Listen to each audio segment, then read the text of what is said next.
Hello everyone, welcome back to a new video of diseases and first aid. The three basic requirements of human being are food, shelter and clothing.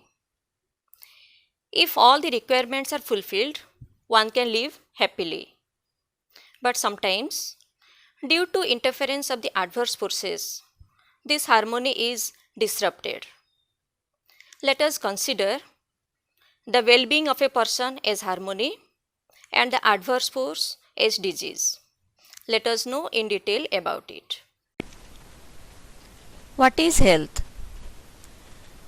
Health is a state of physical, mental and social well-being of an individual. What are the symptoms of a healthy person? First, pink nails. Nail appears pink and strong in case of a healthy person.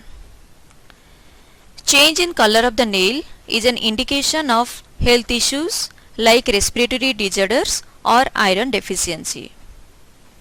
Second, pale yellow urine. Standard color of urine is pale yellow, whereas dark yellow colored thick urine indicates dehydration. Third, heart rate.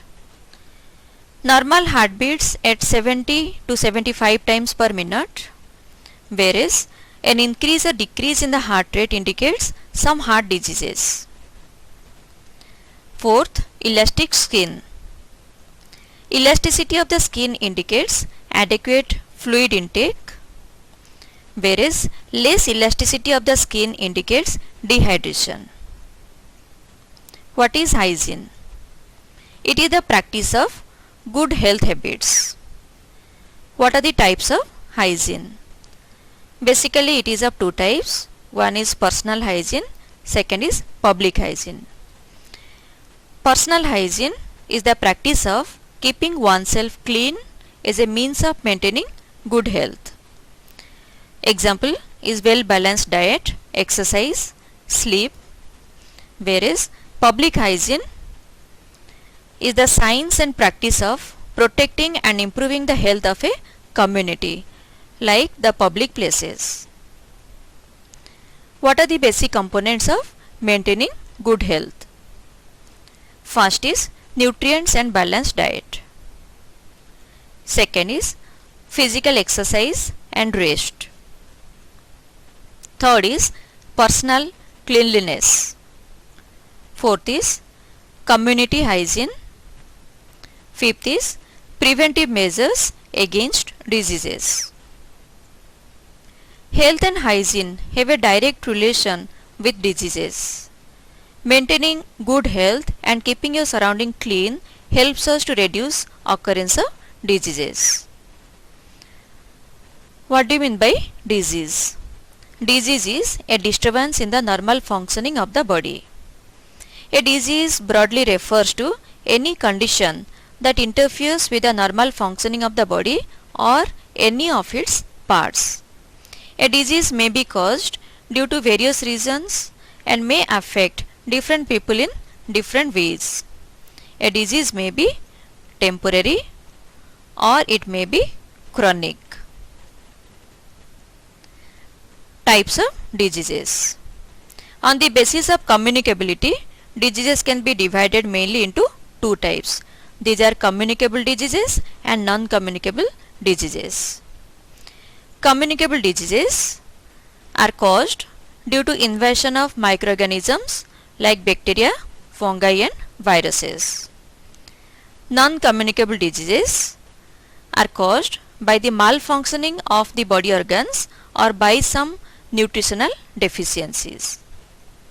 What are the differences between communicable and non-communicable diseases? Communicable diseases are caused by harmful microorganisms, whereas non-communicable diseases are caused due to deficiency of essential nutrients, allergic reactions or abnormal growth of body cells. Communicable diseases are transmitted to a healthy person from a diseased person, whereas non-communicable diseases are restricted to those who are suffering from them. Transfer of infection occurs through biotic and abiotic medium in case of communicable disease, whereas only genetic diseases are transferred from one generation to the next generation in case of non-communicable disease. Community hygiene is helpful in reducing the incidence of communicable diseases, whereas community hygiene is ineffective in the reduction of non-communicable diseases. Examples of communicable diseases are influenza, chickenpox, whereas examples of non-communicable diseases are night blindness, diabetes. Staying healthy physically can help you to stay healthy emotionally too. If you are taking balanced diet and if you are fit, that will help you in your long run, not only in the teenage but also in the adulthood and also in the later stage of life. So be healthy and keep the diseases at bay. Meet you in the next video. Thank you. Have a good day.